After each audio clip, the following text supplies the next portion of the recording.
Hello and welcome to Fantasy Life Podcast. Great show on tap. We've had a bunch of mandatory minicamp news coming hot and heavy in the headlines recently, so it seems like a good time to go ahead and try to discern what actually makes sense, what we should be believing in Fantasyland, and what maybe we should be fading because it is just freaking June after all. So I'm your host, Ian Hartitz. As always, it's a great day to be great. And as always, I'm joined by two fine gentlemen, Dwain "The Rock" McFarland and Chris Allen. Dwain, how's it going, my friend?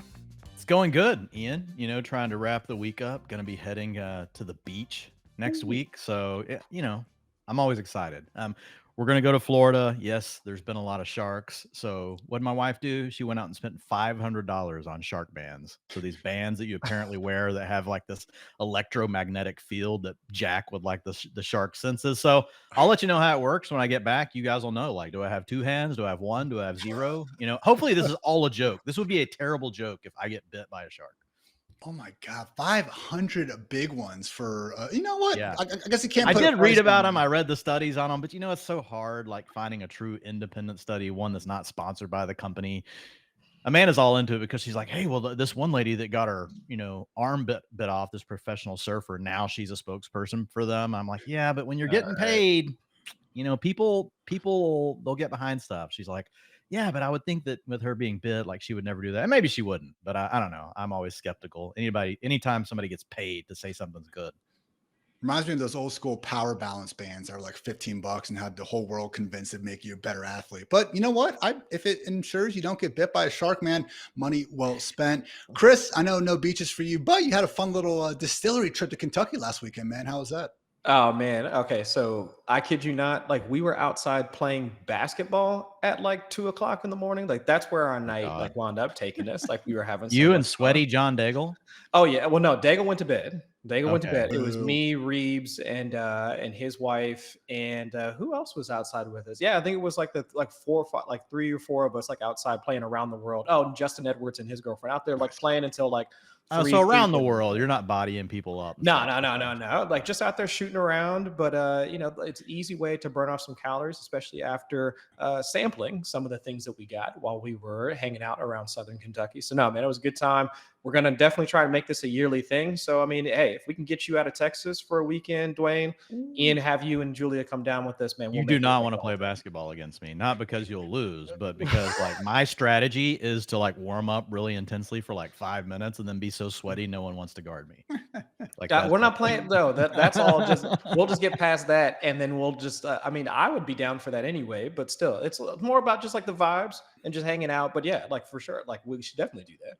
I've been blessed to watch Dwain and our own Peter Overset get a game of basketball going around 3 a.m. in the morning, and I can confirm Dwain's point there. But guys, again, love that you guys are having some great weekends. I hope all of our listeners are as well. But let's get into some big time news.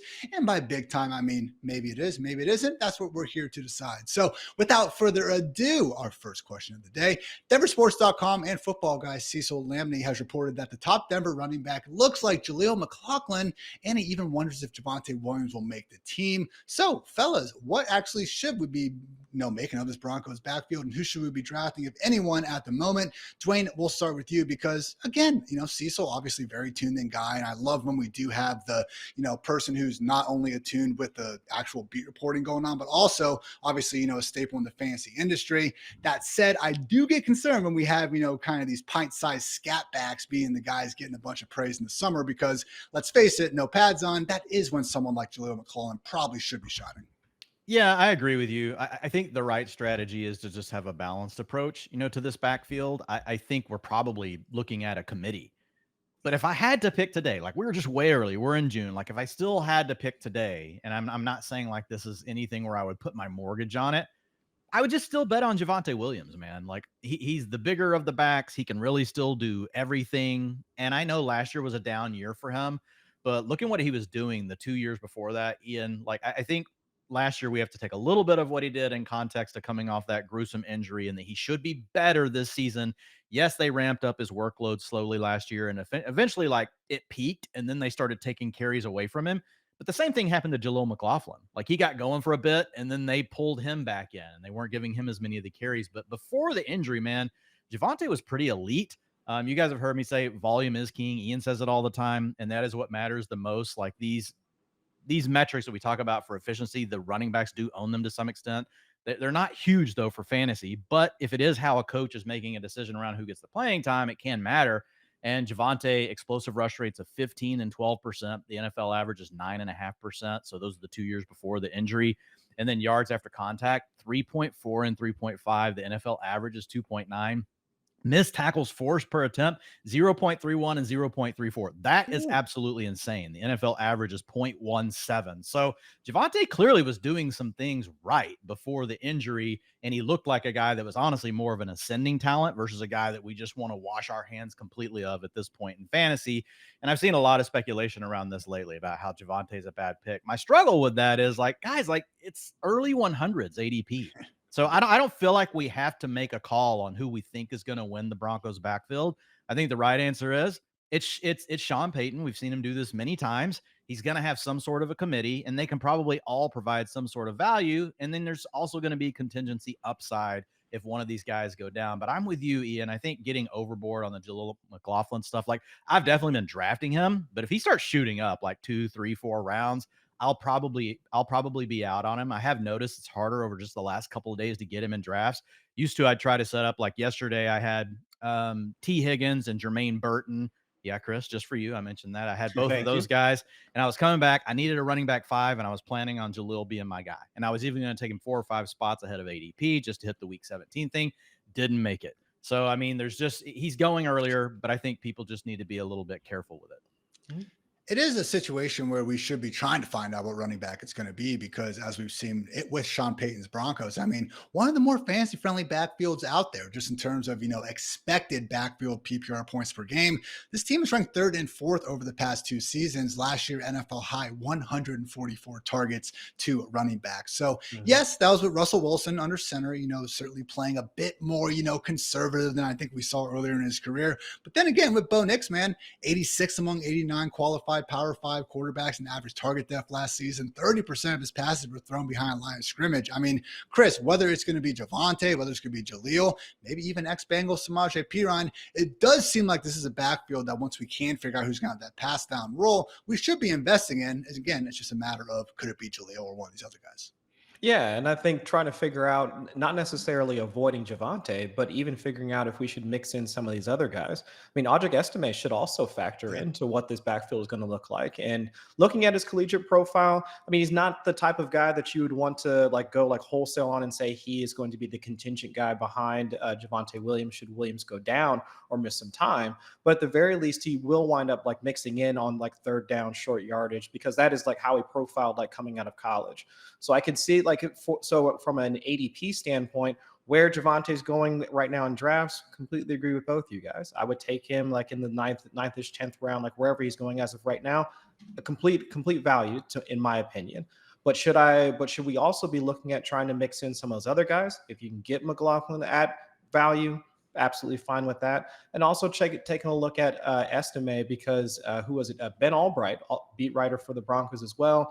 He put in, he chimed in kind of saying that it was going to be, if he had to guess right now, and I believe this was back in May, it would be Javonte leading at about 40-45%. Estime also mixing in at around the same, and then with McLaughlin coming in behind with 15% of the carries. So if he's also projecting that this is going to be a split backfield at the very least, regardless of take the names away, but at the very least, if we can project this is going to be a committee, we do know that that's been Sean Payton's thing, whether it was back when it was Mark Ingram, Kyrie Robinson, Tim Hightower. I mean, all those guys. I mean, this has been a thing for Payton, going back 10 years.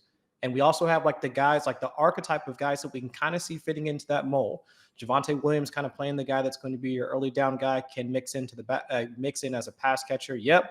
Jaleel McLaughlin, we know that how he can work in the 2-minute drill and also as a receiver. I mean, each of those guys kind of fit what Payton has liked as a coach and how all those guys can mix in at times. So for me, yep, if I can get Williams at cost, great. If I can mix in Estime in a few builds as well for that contingent upside, I'll take him there. And the same thing with McLaughlin because we know that he can provide that spike week, that upside work as a receiver, as we saw him do so much, or at least in a few spots in the 2023 season.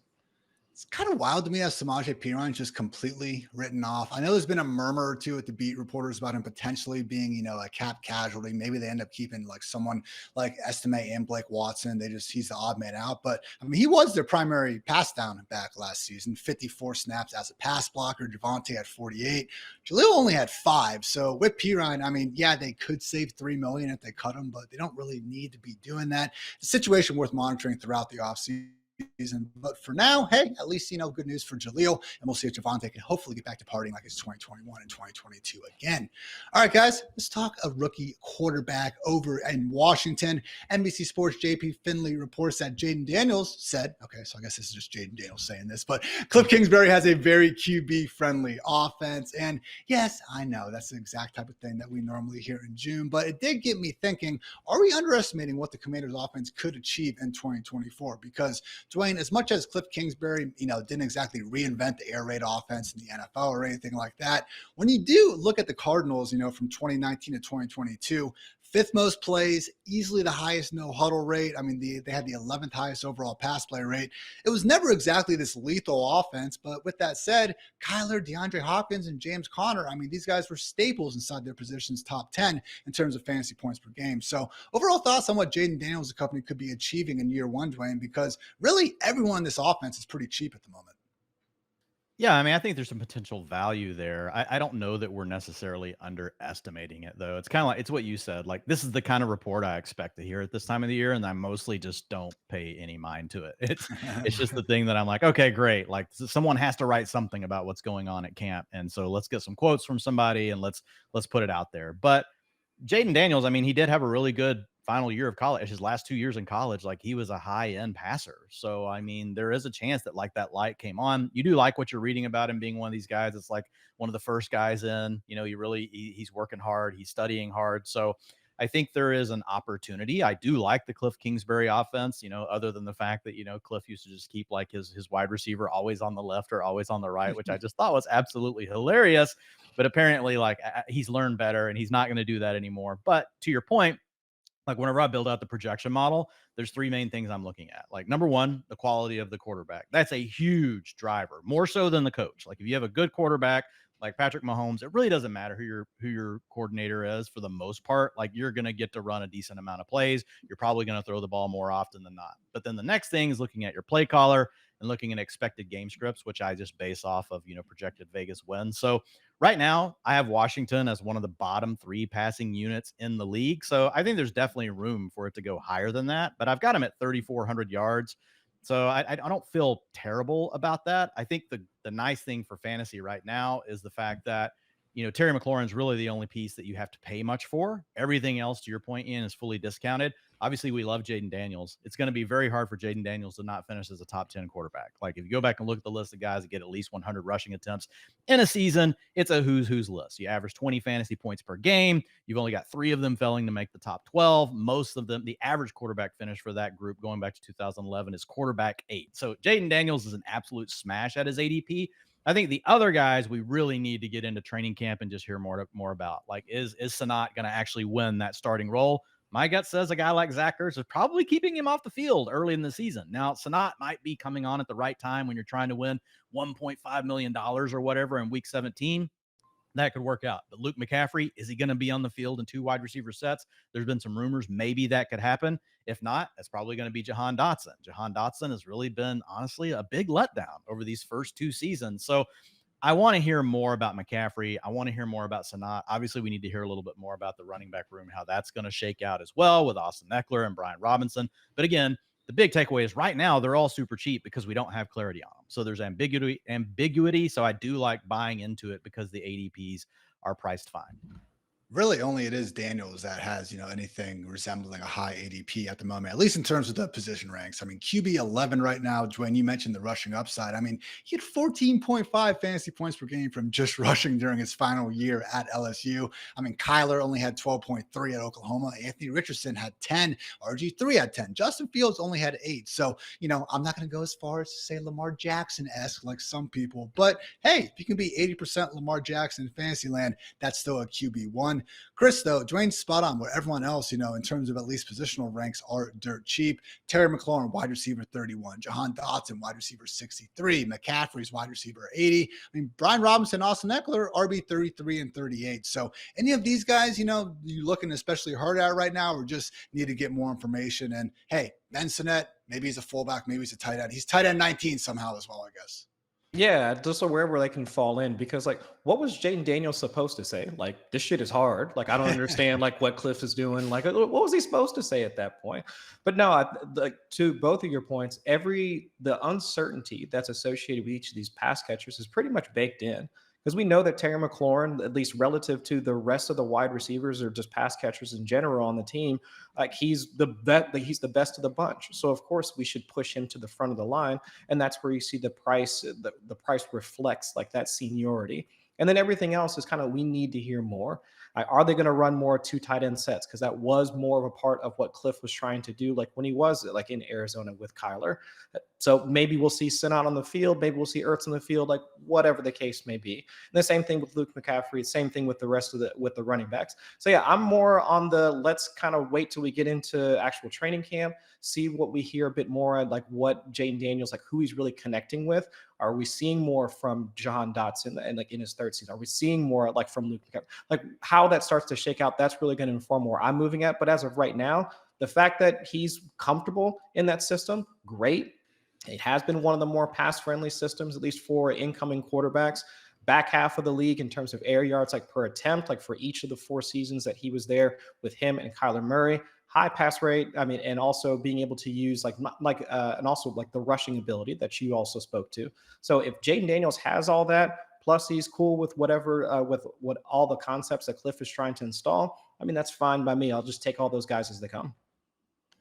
Another rookie player who, actually is starting to fly off draft boards pretty highly. Panthers RB1 when he's healthy. Jonathan Brooks. Now, new head coach Dave Canales would not say if he's going to be ready for the start of training camp, which is a little bit contradictory. We actually had NFL Network's Ian Rapoport saying that he was expecting to be ready for training camp. Dr. freaking Dan Cooper, guys, projects that he would be cleared by training camp.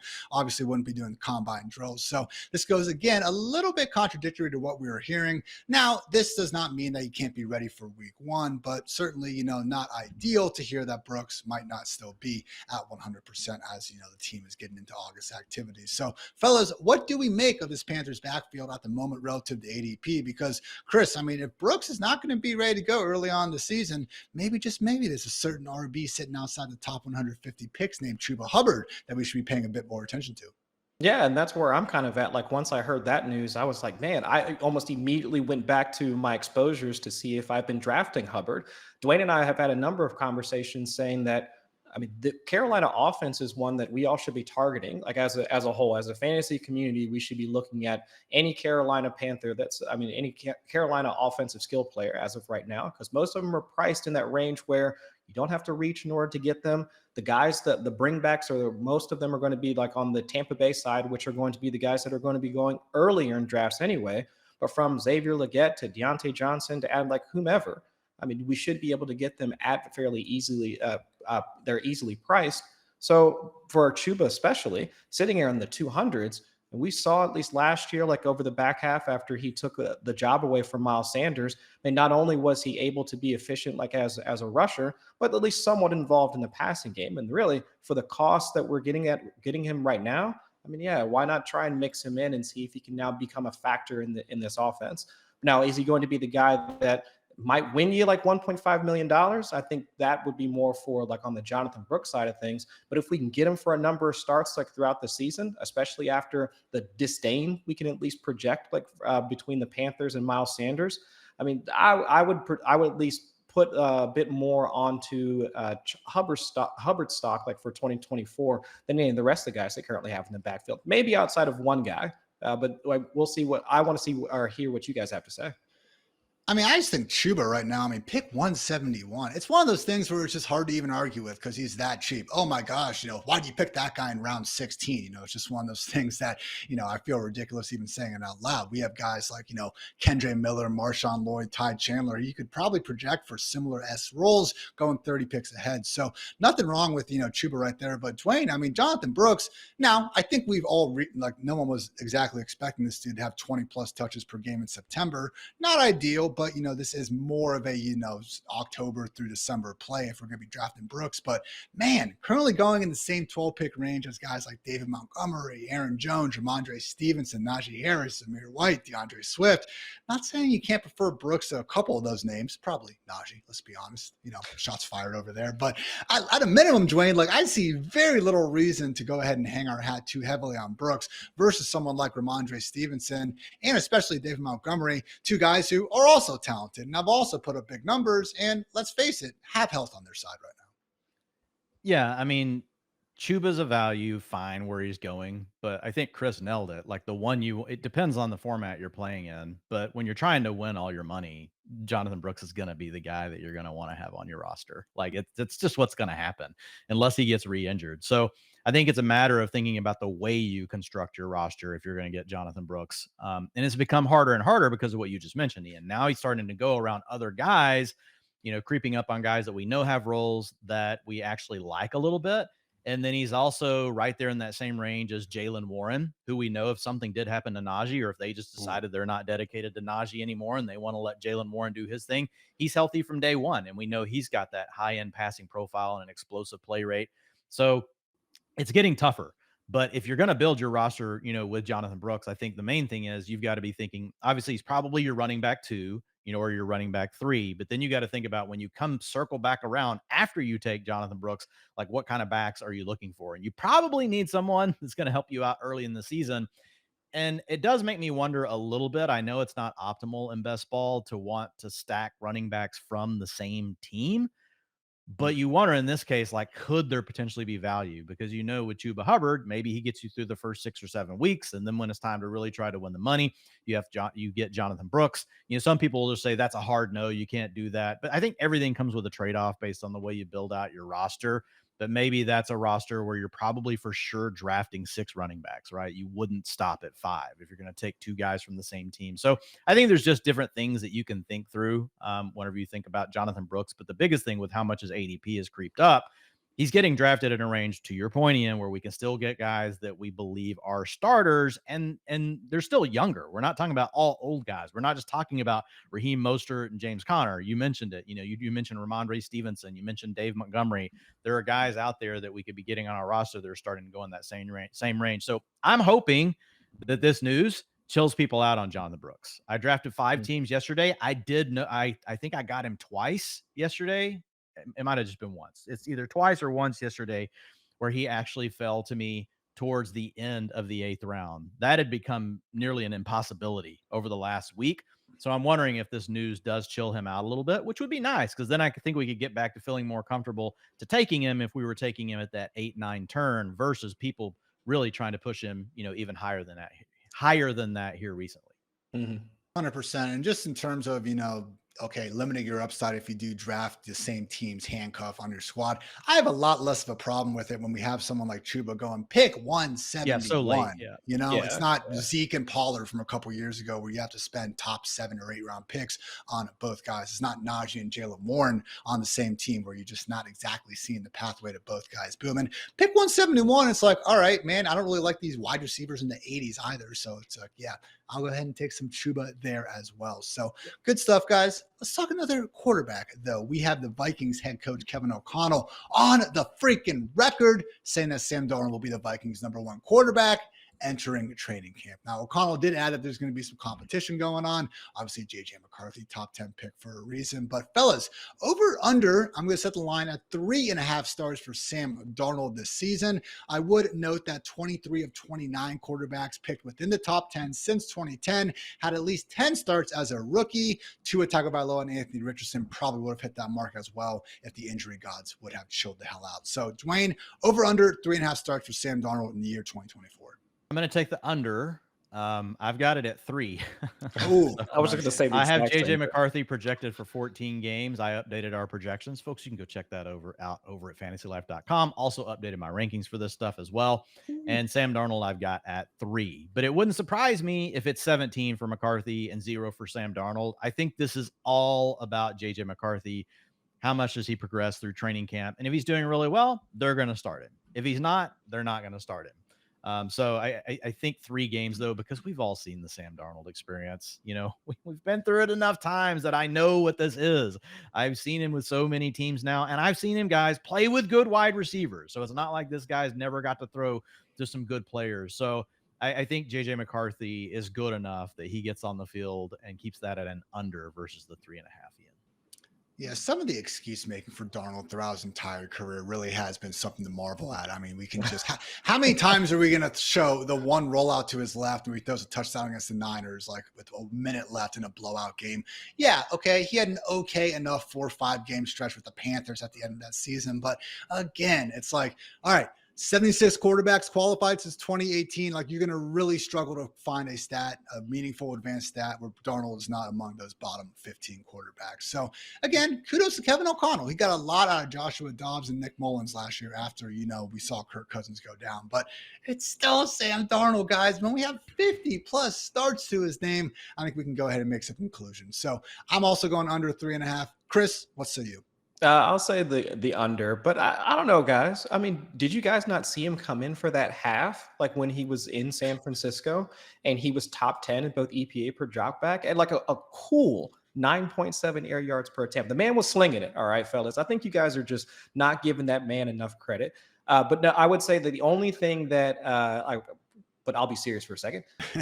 I'm 100% with you guys on the under. I would say that the fact that JJ McCarthy might be struggling in this offensive system, despite all the stuff that we saw Kevin O'Connell do with Dobbs and all the rest of those guys, it kind of makes sense. The offenses that are associated with the Sean McVay, like Kyle Shanahan, like all that stuff, they do have like a ton of window dressing associated with them, right? They have a bunch of shifts, motion, pre-snap, and it's not really much of a surprise that they're like the team that has like a lot of like delay of game penalties associated with them as well, longer calls. I mean, all that stuff.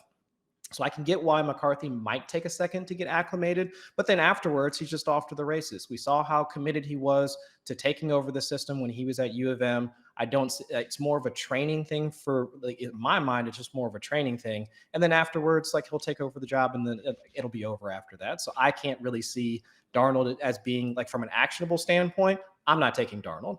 You'll get 3 starts out of them, and then what? You're going to be essentially rostering a 0 for most of the season. So if I'm going to take anybody, I'll throw some darts at JJ McCarthy. We know what the offensive structure around him is going to be, from Justin Jefferson to Jordan Addison to the good offensive tackles that they've got.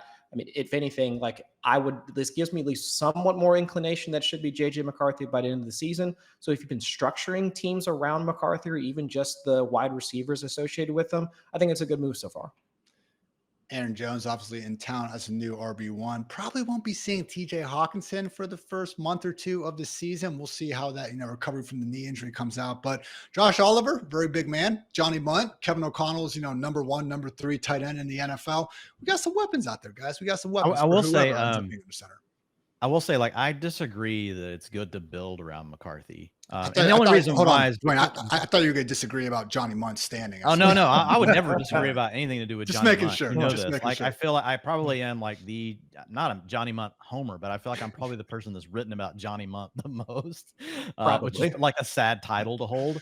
My challenge with what Chris said about I'm fine with McCarthy with where he's at ADP, but building around his receivers, I think, is tough because Justin Jefferson, you got to take at pick 5. He is my wide receiver 5. So I'd rather have Bijan. I'd rather have Breece Hall. I'm going to take Amon-Ra St. Brown over him because you're talking about an offense that's probably going from 275 yards per game down to 215, 220-ish, regardless of which one of these quarterbacks is under center. That would be my bet. It could go different, but it would be an outlier. And then you look at Jordan Addison, still around 6 pick. I don't know. I'm not crazy about Jordan Addison right now in round 6. You look at what he did last year with Justin Jefferson on the field. Yeah, he got owned. That's what happened. The dude just was like nothing.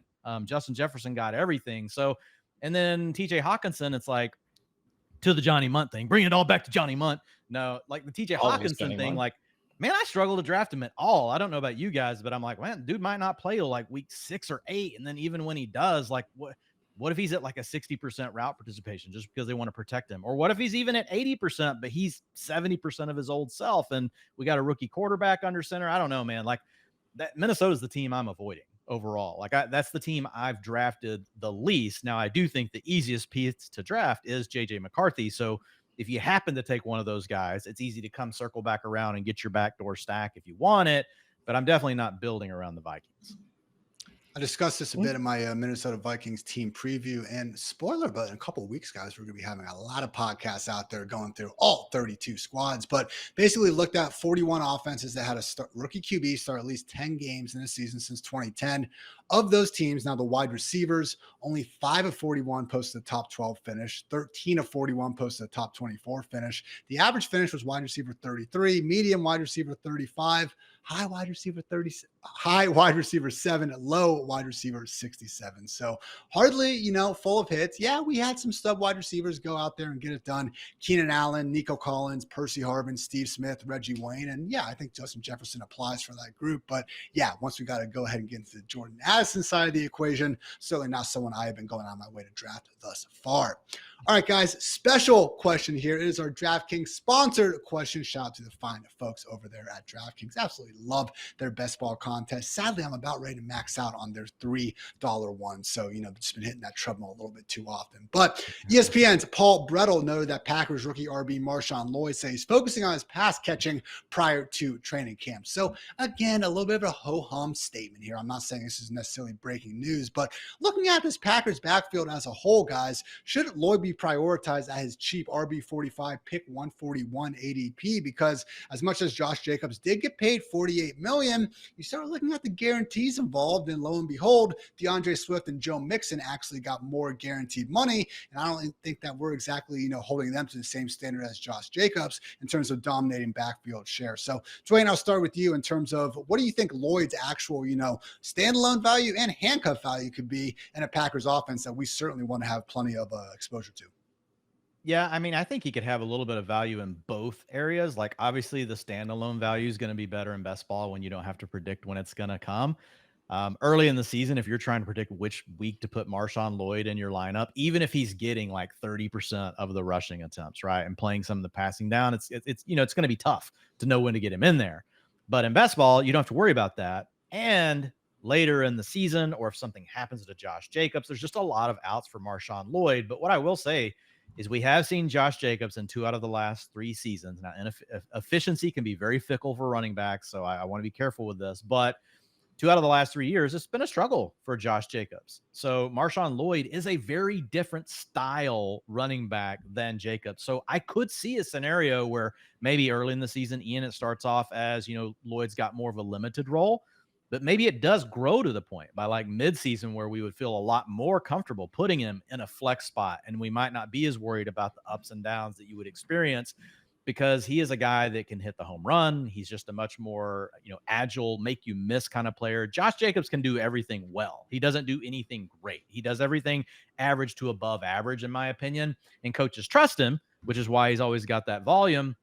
But I do think that Lloyd could have some potential. So I'm with you. I don't care about this kind of report. Honestly, it's like, I feel like this is noise, but just on the idea of if Lloyd could take over passing down work to go along with how well he complements Josh Jacobs as a different style runner, obviously, like, it would be a huge thing. And if we heard he was winning that kind of battle in camp, it would matter.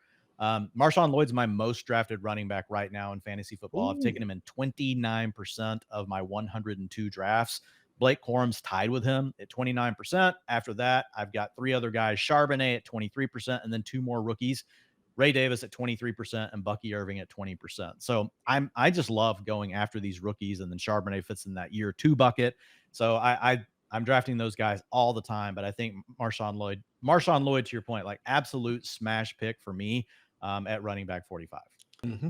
Yeah, I'd say you're prioritizing them, Dwayne. My goodness. Good to hear that, man. But yeah, I mean, look, when we've seen this LaFleur offense, I mean, Aaron Jones, look at everything he achieved in Green Bay. Look at how good he was. Look at the money they gave him. I mean, that didn't stop A.J. Dillon from racking up 200 plus touches in each of the past 3 seasons. And I think we can all agree A.J. Dillon, not necessarily the world's greatest. Yeah, okay. Took the words right out of my mouth. Look, A.J. Dillon, not completely gone. You know, I know some people have wondered if he could actually be a, cut candidate as well. Maybe he is, maybe he isn't, but just a very different skill set, with that Marshawn Lloyd brings to the table. So, Chris, I mean, honestly, just looking at Lloyd as a prospect, almost independent of what you think about Jacobs, Dillon, or the Packers. I mean, we got a guy who's 5'9", 220. He showed off some nice chops as a receiver at USC, 17.8 yards per catch last year. That was the highest among all Power 5 RBs. Actually had a 3-yard average target depth, so we saw him get used downfield, and was top 10 nationally in yards per carry, breakaway rush percentage, and elusive rating. So seems like we're checking a lot of boxes here, and also day 2 draft capital. So just again, maybe we get stand-alone value, maybe we don't, but at a minimum, Chris, certainly seems like Lloyd is that sort of, theoretical 3-down handcuff running back that we should be getting excited about. Yeah, exactly. And almost the same way that we were talking about the Denver running back situation. I mean, we should be looking to prioritize any of the guys behind like the main running back, except in this case, when it was Javonte that's going in the later rounds, we have Josh Jacobs going in the earlier rounds. In my mind, like I'm with Dwain. Like I can see a scenario where the stylistic differences between him and Josh Jacobs forces, wouldn't say like an even split, but at the very least enough such that Matt LaFleur wants to put both the running backs on the field as much as possible and sees them interchangeably. I mean, that's been his philosophical approach to running backs like for quite some time. Quote from Matt LaFleur like back in March saying, "You guys know how I feel philosophically. I think you have to have multiple backs in this league. I don't see it really changing much in terms of how we want to use our backs." I mean, that's him. That's what he wants to do. We saw it frustratingly between Aaron Jones and A.J. Dillon. And then now that we have Josh Jacobs, Marshawn Lloyd, A.J. Dillon still on that funky 4th-year qualifying contract that he's on right now with the Packers, and that's how they re-signed him. I don't think he's going to be a cut candidate just because for how little against the cap he actually like his percentage is. It's like 0.5% of the Packers cap. That's what A.J. Dillon is worth. So it's like, why would they sign him to this and to ultimately cut him? Doesn't make a ton of sense to me.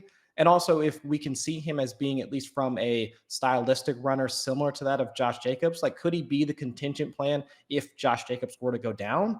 And maybe they put him in like that early down grinder role, give him 30-ish% of the carries, and then let Marshawn Lloyd like take over afterwards. Something along those lines, at least that makes some sense to me, because any of the other guys sitting behind him don't really fit in terms of how they would want to try and rotate their backs, at least in my mind. But yeah, like overall, like trying to prioritize a guy that could wind up taking on that type of role. And he absolutely profiles like as a guy that if he were thrust into a situation where, let's say in the middle of the game, Josh Jacobs, like his hamstring tightens up again, he's out for a half. Could Matt LaFleur like toss a guy like him in for like the entire half, let him take over for a while and see what happens? Absolutely. So if he does have at least that ability to take over for like at least parts and pieces of a game, I mean, that should be the type of guy we try and target, also on top of the fact that he can work into the receiving game. So yeah, I've been targeting him as well. Just please, for the love of God, Marshawn, be better than Tank Bigsby. I cannot go through that again. My family, my bank account cannot go through that again. But hey, you know what? My bank account can go through with some hockey goodness. That's right. Hockey fans, we've teamed up with DraftKings Pick 6 for the Stanley Cup Finals. Pick 6 is a brand new way to play daily fantasy sports. And right now, all new customers who play just $5 will get $50 in Pick 6 credits. Get in on the action with our partners at DraftKings Pick 6. Again, getting started is simple. Just download the DraftKings Pick 6 app and sign up using our code QUESTIONS. Pick at least 2 players and choose if they will have more or less of any stat. Lock them in and compete against others for a shot at huge cash prizes. Again, download the DraftKings Pick 6 app now and sign up with our code QUESTIONS. Only on DraftKings Pick 6. The crown is yours. All right, fellas, a few more questions. This one, if we want to talk about it for 30 seconds, that's fine, because Lord knows the rest of the media has had plenty of time with it. But Jets head coach Robert Saleh and Aaron Rodgers' absence. Aaron and I are on the exact same page. There's no issue between Aaron or his teammates for that matter. We addressed it. It's more of an issue for everyone outside the building than it is inside. So should fantasy footballers care one iota about this A-aron storyline? I say no, because it doesn't really matter at all for what's going to happen when the actual football time comes. But Dwain, people have their opinions about Aaron Rodgers and they are voicing them. So anything you want to get off your chest? I don't care. Cool. This Chris? doesn't matter. This I doesn't do matter. not care. I do not care. Okay, and more pressing news with the Jets, though. Mike Williams anticipates being ready for the regular season and also believes that, he just actually stated that he wears beanies no matter the weather. So I think it's a great take on beanies. Guess what? It's as hot. You just kind of put it on the top of your head. Doesn't need to go over your ears.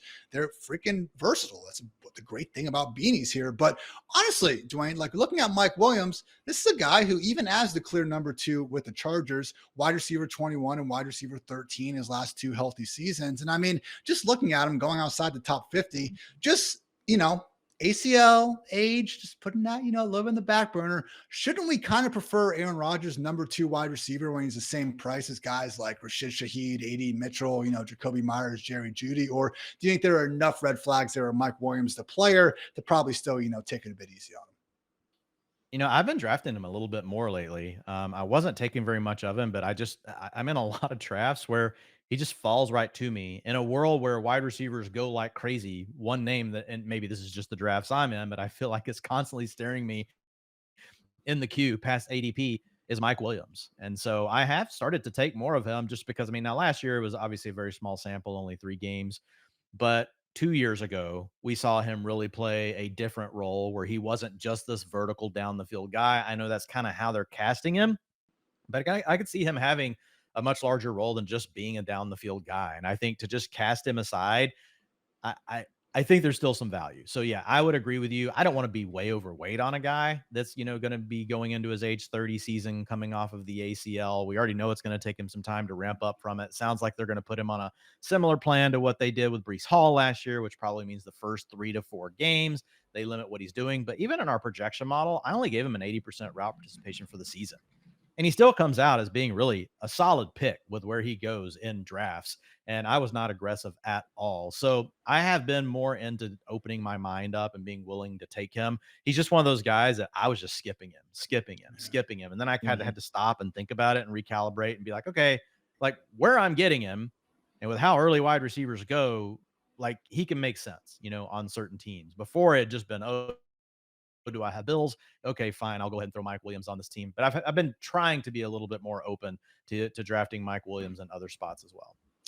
Wide receiver 55, pick 110 on Underdog right now. And as we know, Underdog always, kind of shooting up the ADP for those wide receivers. I mean, Chris, he's kind of always had that, this is the second time we said today, but at this point, I think it's true. That better in best ball, kind of mold is boomer bust, volatility as the way he kind of plays the position. I mean, again, the guy just got paid, 10 million guaranteed, is up to 15 million. Like, he is going to be the Jets' number 2 wide receiver when he is healthy enough to be out there. And it sounds like that's going to be sooner rather than later. Not the worst pick when, again, he's probably going to be your wide receiver 5, wide receiver 6. Yeah, and I think that's where you have to think through like where he's going to wind up as like in the depth chart of your draft, like for your fantasy roster. Because if he's going to be your wide receiver 3 or somewhere in there, like based off of ADP in past years historically, yeah, sure. I would have some more concern about like his role, how he plays the game, and the injuries. But right now, absolutely, I have no issues like drafting somebody like, even with the injury risk. But given the situation, the fact that he's going to be playing with at least a similar caliber, if not better caliber quarterback, like in Aaron Rodgers, like versus being with Justin Herbert for however many years, like at least I think the risk is alleviated at that point. So it's much more easier for me to take a flyer on him at that point as my wide receiver 5 or 6, like versus having to do it like if I had gone like running back heavy or whatever, having him as my wide receiver 3 in years past.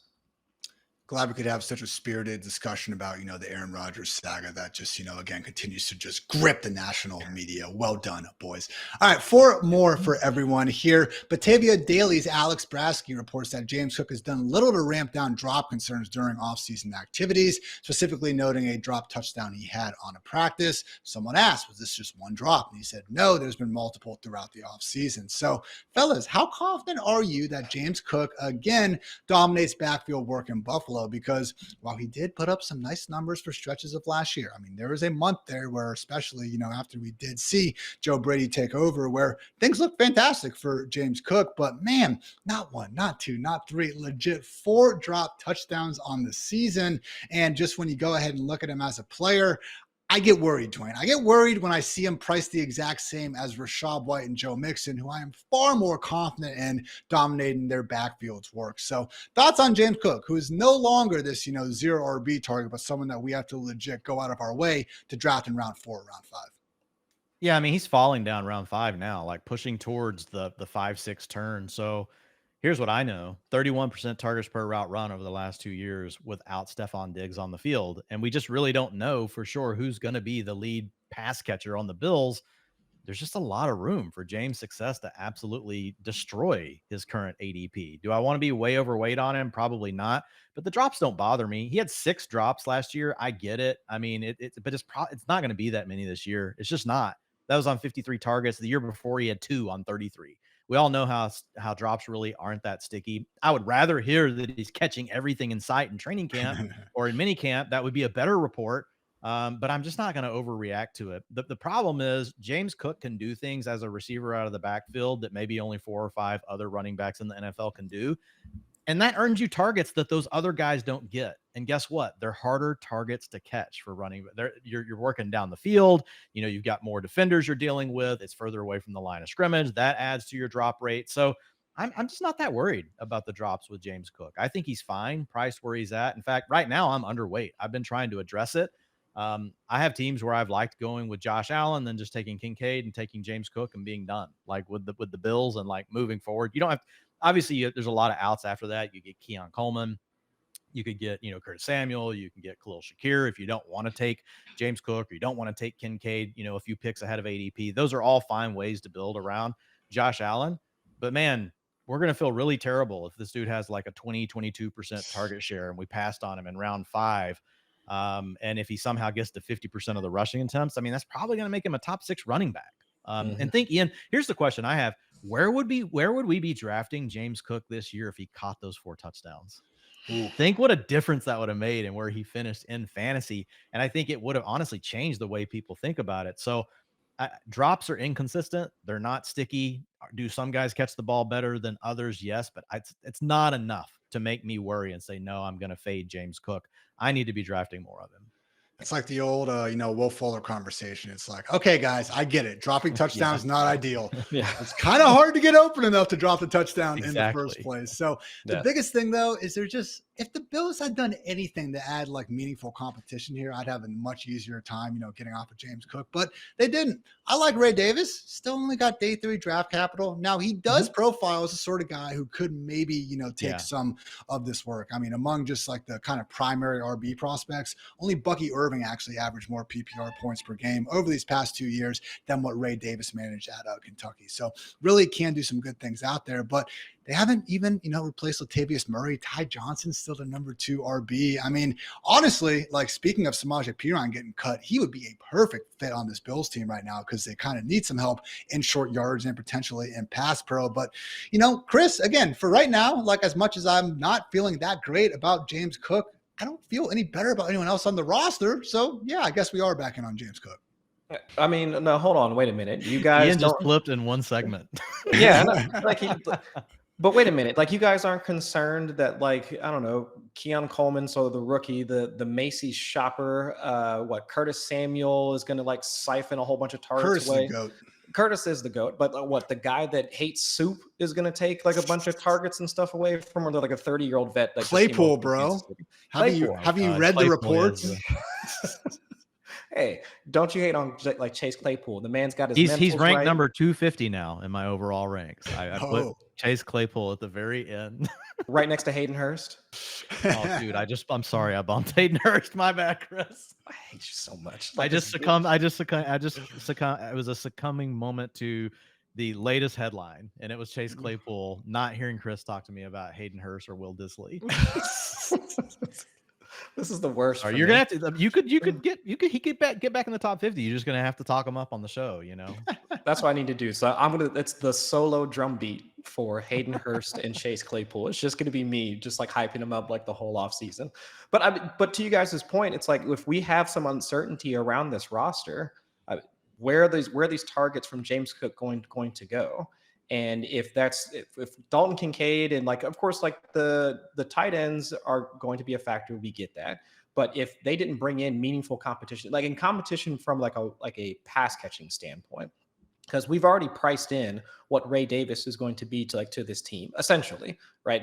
Everybody's assuming or drafting along the mindset that he's going to essentially be the Latavius Murray for this season. He's going to be the short yardage guy. He's going to be the guy that if it's not Josh Allen barreling in touchdowns like from the 5-yard line, it's going to wind up being Ray Davis at some point. So that part has already been factored in. So now if you're telling me that somebody else is going to be taking away targets because James Cook has butterfingers or frying pans for hands, all right, well, who are these guys that we're going to move up instead?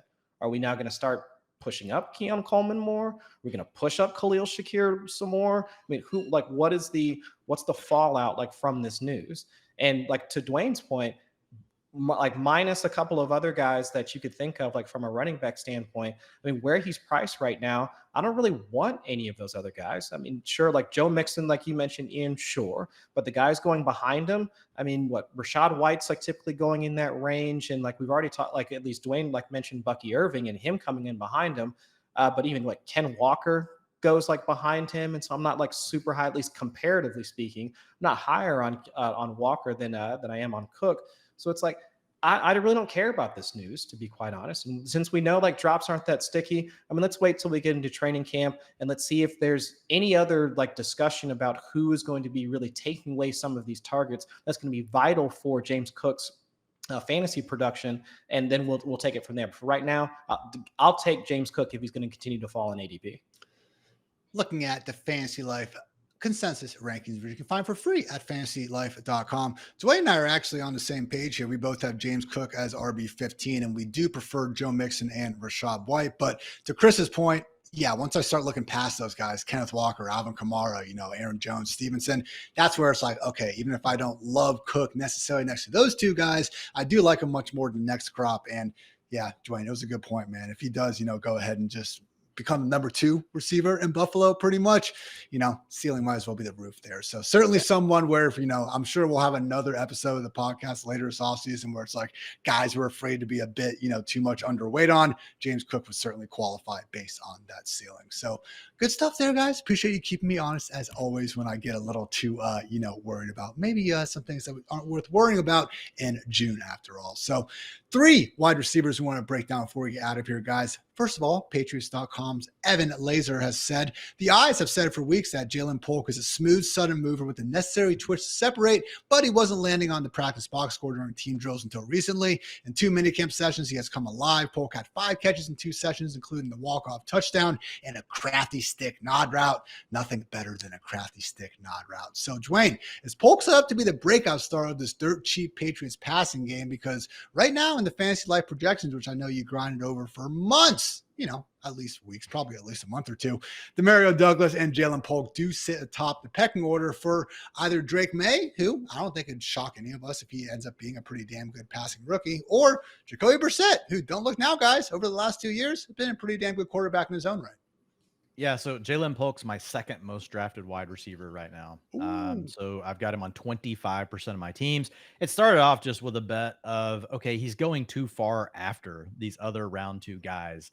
He's going, he's going 75 picks after Lab McConkey and Keon Coleman are off the board, right? So Keon Coleman, obviously, early 2nd round pick, Lab McConkey, early 2nd round pick. They step into some roles where we know that they've got a quarterback. We don't know about the quarterback for Ja'Lynn Polk. So we've got, you mentioned Jacoby Brissett and Drake May, but we don't feel as good about that as we do Josh Allen and Justin Herbert. But the question is should they be 75 picks apart in ADP? That's probably a lot. So I've been taking him a lot just on that merit alone.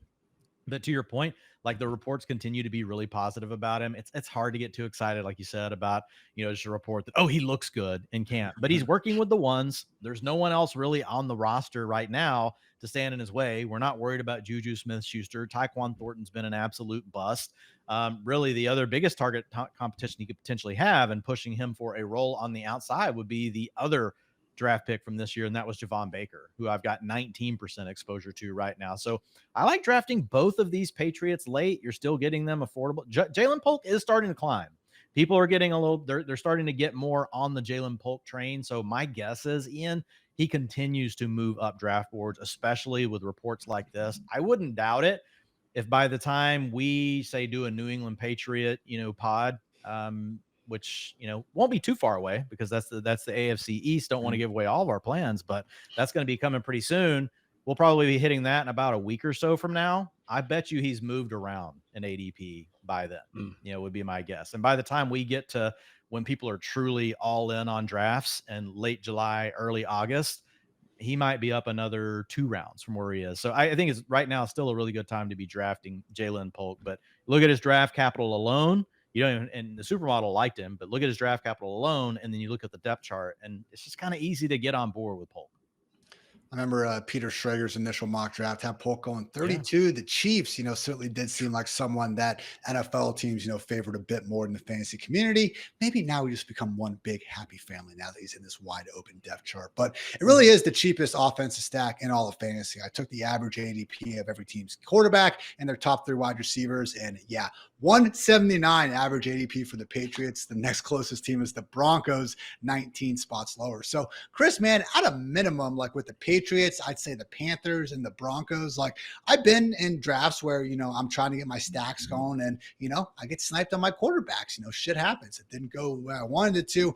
Patriots really stand out as one of those teams where, again, if you are, forced to rally late with your stacks, maybe not plan A, but we've seen worse plan Bs out there. Yeah, and I think that's how you have to look at it, because Drake May, not just for his the passing acumen, we know that coming from that air raidish type style of offense, just throwing hurling the ball downfield. So if we can see spike weeks like that, where it's almost remember that first week when Will Levis came in and just dunked 4 touchdowns down with DeAndre Hopkins, I could see a similar scenario for Drake May, but he doesn't have the same infrastructure. They don't have a DeAndre Hopkins type of guy, at least as of right now.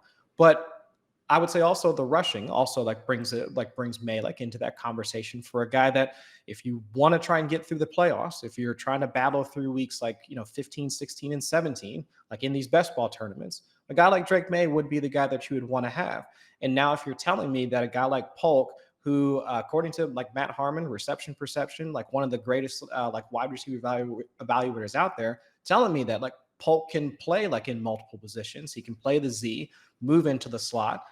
So now he has the extra functionality to be able to mesh with a guy whether it's Jacoby Brissett throughout most of the season or Drake May once we get into the back end of the season. We can see that level of sustainability that would allow Polk to continue to get those reps that we know that we need. Whereas for Javon Baker, I was looking into him a bit more, and Dwayne, I don't know if you saw this or not, but his alignment data, it seemed like he was mostly on one side of the field versus the other, and primarily played outside.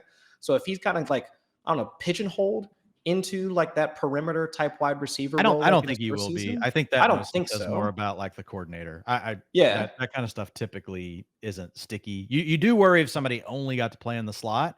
Yeah, you want to see if they can play outside, because that can just sometimes limit their ability to get on the field. But at least knowing that he played outside is the main thing. And I think that's where I was at, where it's especially with how Drake May plays, because if we're thinking weeks the playoff weeks, for Best Ball Mania, if we're thinking that time where it's I want spike weeks. So if I've got a guy that can play outside and I got a quarterback that's going to chuck it down the field, then all right, I'll put 2 and 2 together and then I'll just draft those guys. But from a season-long standpoint, if Polk is going to be that guy that we can see play in multiple positions and can also play with either quarterback, regardless of style or whatever, and be efficient in doing so, either one of those guys are bets for me, and I've also been targeting both of them. And again, when we do look at Polk and maybe doesn't have the most outstanding numbers relative to some of his peers to the position, adding the bit of context where, he was forced to share the field with Rome Odunze and Jaleel McMillan, certainly didn't make life as easy for him to put up some big time numbers, but, in his defense, still certainly made some big plays. That Texas performance and Michigan State game last year, put on that old film if you want to have a fun, 30, 40 minutes here in June. Let's talk another rookie who Dwain actually mentioned recently. The Athletics' Daniel Popper noted that the chemistry between Justin Herbert and rookie wide receiver Ladd McConkey is continuing to blossom. Also mentioned that McConkey continues to mostly play in the slot. So, fellas, should McConkey really be considered the favorite for number one target duties in year one? Dwain, is slot wide receiver usage for you actually something to favor? Because, my God, George Pickens is talking about all the easy touchdowns he's going to get out of the slot this year now that he's going to be playing that. Or is it maybe a bit more of a concern coming from an offense where, as we've seen Greg Roman with the 49ers and then with the Ravens, really does like to use two tight ends. So could be an example of, hey, maybe we actually won't see McConkey out there on the field as much as we would prefer. Yeah, two tight ends or using a fullback. If you go back and you look at the utilization rates of like 3 and 4 wide receiver personnel going back to the time in San Francisco when you had Jim Harbaugh and Greg Roman together, they never even reached 50% utilization of 3 or 4 wide receiver sets. Ooh. So if you look at what the NFL has really evolved to over the last few years, they would have been one of the lowest rates in the league. Now, could they change that? I think it's up in the air because, I don't want to hurt Chris's feelings, but it's Will Disley, it's Hayden Hurst. Are we really in a big rush to see our 12 personnel set? Like, oh my God, I am. Well, if I'm the opposing defense, I would be really glad probably about that. But on the other hand, Quentin Johnson was a complete bust last year. Josh Palmer's really probably best suited as a wide receiver 3 on most teams, and he might be leaned on more as a wide receiver 1 or 2 on this team. So you can make the same argument for the wide receivers. I do think McConkey should be the first wide receiver taken on the Chargers, but I do think there's a lot of risk at his current ADP. He's coming off the board as wide receiver 40, which is not crazy, right? I've said he could be a low end wide receiver 3 to a high end wide receiver 4. That's basically where people are taking him. But when you look at him overall, it is kind of weird to think it's a round 7 pick, so you got to kind of remember that we're also talking about best ball. These guys are all going earlier. Wide receivers go crazy. But when you get in that range, for me, the thing I start to struggle with, Ian, is I'm sitting there on the clock and, you get some of these running backs that are falling to you in that same range. And a lot of times I don't have my running back 2 yet. And I'm like, okay, I could take McConkey, but like, really, what is my upside here versus there are running backs on the board that I feel pretty confident are going to be around 200 to 250 touches. And I can just get them right here. So that's usually the biggest rub for me. I loved McConkey. The supermodel liked McConkey. So I honestly thought I would have more of him at this point in fantasy drafts, but I'm at 6.5%, which is slightly below like the average. Like if you're just picking, a random sample and the way it would work out. I think he should be the first Charger taken. I am wondering though, like how often I'm going to get to click on his name because of some of the concerns I have. They've either got to run more 3 wide receiver personnel or he needs to be working on the outside. And like you said, reports are right now, he's mostly working from the slot. There could be games where they don't use 3 wide receivers, but maybe 20% of the time if they're close or they're leading. And that would be a disaster for someone like Ladd McConkey, unless he's going to play on the outside as well. And to his credit, he did play on the outside at Georgia. People thought he was just a slot guy. No, over 65% of his routes came outside. So the guy can do it, but we need that to be backed up. And we need to hear that they're actually going to be willing to use him that way. Chris, is this the worst group of skill position players in the NFL from top to bottom? Oof. It kind of looks like it, man. It almost has to be, because I can't think of another team that doesn't, like, even just starting off with like an established, like legitimate, like wide receiver 1. Like I can't think of another team that really doesn't have that at this point. So then if you work it back from there, like you have your wide receiver 2. So let's say Josh Palmer is going to be like what typically be most people like to what Dwain was saying, like wide receiver 2, wide receiver 3. And that's the guy you're probably going to toss out like as like in 2 wide receiver sets. It's going to be him and QJ. That's tough, man. That I can't think of another team off the top of my head that kind of fits into that. Giants aren't great, but we're going to give for the one that I would think of, but they had Malik Neighbors. Right, exactly. So like Neighbors like pops in. So it's like, I don't see it. Carolina at least got Deontay and Leggett. You give them the slight edge. It's one of those things where I'm with you, Dwain, where I don't think they're going to go out. Sorry, Chris. I don't think they're going to go out of their way to feature their 2 tight ends. But also, you look at their running backs, and Gus Edwards is now apparently hurt. Everything is sorry, Chris. It's like I'm the only time the champion. Doesn't sound too serious for Gus, but he's a little bit banged up, even with Gus Edwards. So Gus, Dobbins off an Achilles, Kamani Vidal, 6th-round rookie. Like, that's not a good running back room. And even if McConkey ends up being like pretty damn good, man, like this is not a wide receiver room to get behind. So it was interesting to hear Greg Roman, go ahead and this is what he said. I definitely think we want to have some balance in our offense, but we're not just going to run the ball into a brick wall. Sometimes the illusion of wanting to run the ball is just as powerful as the ability to actually do so. I mean, as much as I want to, wonder, okay, could they actually throw the ball a bit more because they do have Justin Herbert. He's not Alex Smith or Colin Kaepernick. Like, man, this is just a rough looking offense. And the more I'm looking around at it, I'm just wondering if the answer, as much as, respect as I have for Justin Herbert, wonder if the answer, Chris, is just starting to become no. Well, I think Dwain was like hitting at it like earlier where the quarterback is what drives the offense. And so like, while I get the fact that Greg Roman, it's Jim Harbaugh, it's, smash mouth football or whatever like term you want to use with it. At the end of the day, I do wonder if like Justin Herbert either like forces their hand or says that, or like kind of pushes them to being a more of a pass first offense. And I think that's why we do have to at least take into some account of, or be more open-minded to the idea of they might just run three wide receiver sets a bit more. Because if Lad McConkey is going to be like their best wide receiver, like just talent based and by draft capital, like he's going to be the best wide receiver out there on the field, then I would say from a assumption of rational coaching standpoint, like what is the best way to get them out there? And if as of right now in early to mid-June, we don't have those reports of McConkey playing on the outside, then what's the best way that they can get him out there? They have to run more 3 wide receiver sets. That's just like Occam's razor. That's how it has to work. So until we get to that point, I would say that I'm kind of leaning towards, while I don't think McConkey is much of a value where he's at right now, I would say the best way for him to become a value where he's currently at is that we start to at least like think about like how that could translate to the field. And that would be like they have to at least have that philosophical shift in order to get McConkey out there on the field, have him out there running more routes, using more 3 wide receiver sets. And that's really like his best route to like meeting his current value. And we do have it projected we've middled it in our projections of what the 49ers used to do as far as like their drop back, expected drop back rate and their drop back rates versus what we're doing with the Chargers. So we're definitely above that. We're above where the 49ers were. And you won't have someone like Colin Kaepernick converting those things into scrambles, right? So that leads to also still having more pass attempts. So I've got him at a 58% drop back rate right now. But again, the 3 factors that drive it are quarterback, which is why it's above where it was with Alex Smith and Colin Kaepernick. So we are like 3 to 4 percentage points above what the 49ers did back in the day. But the other thing is they're projected to win 8.5 games. That's going to mean some trailing scripts. It's going to mean some close shootout scripts. So that's also a driver. And then the third driver is the coordinator and the coach, like based on the research that I've done. So I'm with you, Chris. I think it comes out somewhere in the middle. Now, if people are telling you, oh, I think we're overthinking this. No, it's going down, guys. They dropped back 65% of plays last year, 68% the year before. Don't lose the plot. The plot is Justin Herbert could go down anywhere from 7 to 10 percentage points in drop back rate per game. It's still coming down. Not so I see people now talking about, oh, it's not going to be the 49ers. Well, it doesn't matter. It's coming down. It's going to go way down from where it was. But I do think that the appropriate way, if you're doing a projection model and weighting it by the 3 things that drive it, is that it should be somewhere in the middle between where the Chargers used to be with Kellen Moore and then where the 49ers were when they had Greg Roman and Jim Harbaugh together. Right.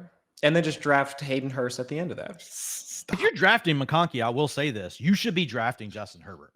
Oh, yeah. Yes. I mean, McConkey's a pretty decent bet you're making for where you're taking him versus other things on the board, not necessarily other wide receivers. But if you believe McConkey's blowing up, you're betting on him, if they're going to use him in the slot, running more 3 wide, which would mean I'm probably low on their drop back rate. It could be more like 60 to 62% instead of 58. And just again, I think most applicable is, if we're trying to project, what Harbaugh is going to do in the NFL, we should be looking more at the 49ers years. But Dwain, I mean, you brought it up back in January, even with Andrew Luck at Stanford. Andrew freaking Luck. I mean, the 2019 was 63% run, 2010 was 59%. And if you college football viewers, like, remember those teams, like, we're talking like 2-3 tight ends, big fullbacks, like just goal line formations in the middle of the field. And guess they what? run goal line all the way down the field. And it worked. So good for them. It worked. But just it's going to be good for Will Dissly and Hayden Hurst. It's all my comes back guys to Will Dissly and Hayden Hurst. All right, guys. Last question of the podcast. Appreciate you sticking with us. Got a nice quote from Buccaneers head coach Todd Bowles, who noted that third-round rookie Jaleel McLaughlin had a lot of versatility in college. He played slot, he played Z, he played X, so he's a very intelligent player. So that gives us some advantages. Also, we found out on Wednesday he was apparently the star of the practice, hooking up multiple times with Baker Mayfield. So,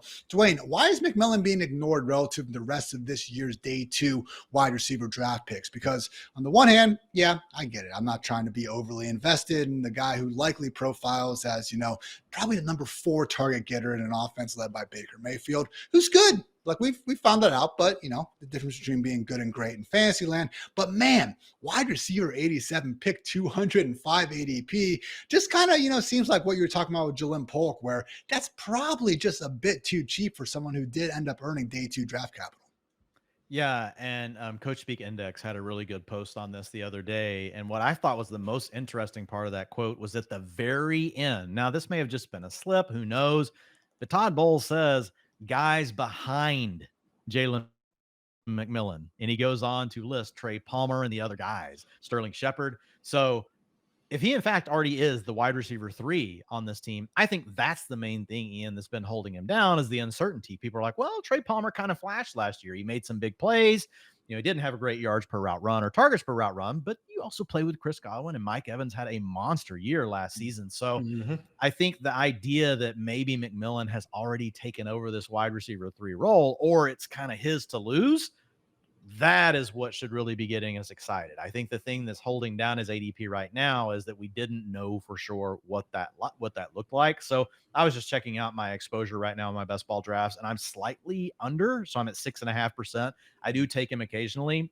Typically in these early drafts like this, I don't take a lot of the later round rookies no, he's not a late round rookie, but you know what I mean? Some of these guys that are in some weird depth chart spots, because we don't know, they might not play and you don't want a dead roster spot. But I do think we're at the point where we have to adjust that and be more willing to take McMillan in that last round, maybe even in round 17. Chris mentioned earlier how getting your buck stacks are not expensive, but they cost more. Rachaad White's going to cost you around 5-6. Obviously, Godwin and Mike Evans. Mike Evans going earlier than that, Godwin in that same range. So this is actually a cheap piece besides Cade Otton and Bucky Irving that you can circle back around if you're trying to set up your stacks with Carolina. So, and I just, even if it's not a stack, I think that right now, if you're looking at round 18, I'm more comfortable now taking McMillan in that range. Chris, I know you wrote up the Jaleel McMillan kind of scouting report we got going before the draft. I guess my concern would be that when we also get the word that Chris Godwin is going to be returning more into a full-time slot alignment, with McMillan spent 67% of his snaps in the slot over these final 3 years, I just worry that it's going to end up being a rotation of sorts between McMillan, Trey Palmer, and maybe even Baker's longtime BFF Sterling Shepard. So when you kind of research McMillan a bit more in depth, Chris, did you see him as someone who, like Bowles said, can play all around the formation? Yeah, I did notice that if he plays in that Z role, while it wasn't a ton, he could function in that particular area of the field. So I'm not as concerned, because I would see it more as he works into that particular role. He can actually because we know that Chris Godwin can play both inside and out at this point. So I would say it'd be more of a transitional type of thing through the earlier parts of the season, because my thought process going into this is that they're going to try and stick with at least as much of what Canales brought to the Bucs as possible, going into year 2 with Baker Mayfield. So that's going to be more 3 wide receiver sets. Last year, Tampa Bay ran the 9th highest rate of 3 wide receiver sets on the field across the league. So that at least would lend itself to McMillan at least being on the field.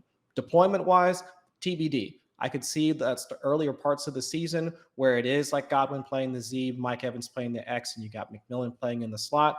And then maybe that starts to transition, with Godwin moving more onto the interior towards the back end of the season as McMillan becomes a bit more comfortable playing outside.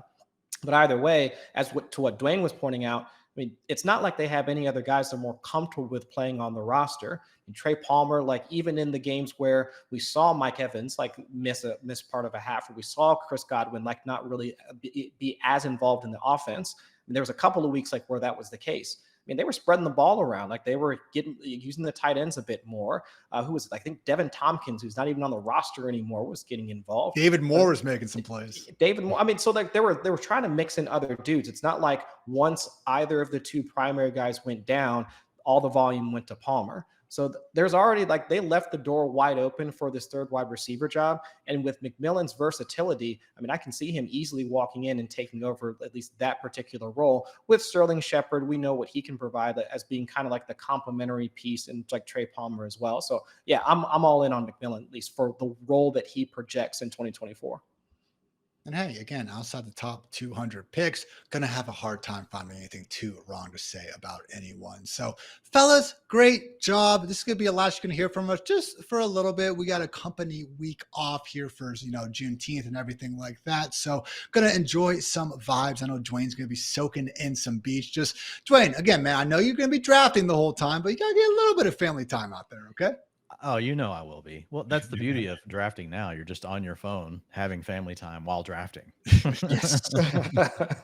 So yeah, we'll see. I might post something. Maybe I'll draft in the ocean. Like maybe we'll do something fun with that. We've got paddle boards, so maybe a draft on a paddle board. Can I stay on my feet the whole time drafting on a paddleboard with waves coming? That would probably equal I'll have to definitely make sure that I cover my phone up. I would have to have it in a bag because I'm probably going to fall. I was going to say, just make sure you have that $500 shark band on, because Lord knows it's going to be tougher to draft if you lose an arm out there. So exactly. Best of luck to you, Dwain. Chris, any more cool shit going on for you this weekend? No, man, we're relaxing this weekend, bro. Like after last weekend, let's tone it down for a couple of weeks before stuff starts to get crazy again. But no, man, I would say like here's a thought for you. Do it like have a thing where you're like drafting dolphins like while like touching a dolphin, since y'all are gonna be like out there, but then it's like actually a shark fin and not like a dorsal fin. No. I don't know. Like see if they can we'll see if our graphics folks can like Photoshop in a shark, something like that. I don't know. I'll definitely draft some dolphins. Like I don't got a problem with that at all. That's true. Heck yeah. But no, man, we're keeping it low key this weekend for sure. I mean, I after last weekend, just show me a bed and I'll just draft in my bed. Like that's all I need. Sounds good. I will be attending Dexter in the Moon Rocks here in lovely Columbus, Ohio. Hopefully that will be a fun time. And otherwise, just going to be, taking a page out of Chris's playbook, chilling like a villain for the most part. So again, going to be about a week off for us guys, but believe me, plenty of great stuff coming after that. Again, going to have a hot team preview series ahead for you guys. And maybe, just maybe, and by maybe, I mean, they're happening, some best ball streams coming on soon as well. So for Dwain, for Chris, for producer James, I'm Ian. Thanks again for tuning in to Fantasy Live Podcast. Until next time, take care, everybody.